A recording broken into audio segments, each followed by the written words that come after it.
তো আমি এখন যে গাছটার পাশে বসে আছি, এটা আশা করি আপনারা বা তোমরা দেখে বুঝতেই পারছো, এটা একটা কমলা লেবুর গাছ। এটা কিন্তু সেই চাইনিজ কমলার একটা প্রজাতি, যেটা বাংলাদেশে দেখা যেত। বর্তমানে আমাদের দেশেও প্রচুর পরিমাণে এই গাছ লাগানো হচ্ছে এবং বিভিন্ন প্রজেক্টের মাধ্যমে এই লেবুর ফলনও দেখা হচ্ছে।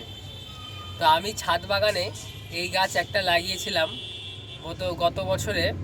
তো এই বছর দেখছি বেশ কিছু ফল এই গাছটাতে এসছে, কিন্তু আমার যেহেতু গাছটা ছোট আর ছোট টবের মধ্যে রয়েছে, আমি বড় টবে দিতে পারিনি সময়ের অভাবে।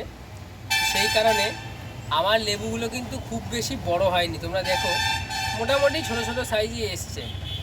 তো এই লেবুগুলো কিন্তু তোমরা ছাদ বাগানে অবশ্যই করতে পারো, খুব ভালো রেজাল্ট কিন্তু এই লেবুর থেকে তোমরা পাবে।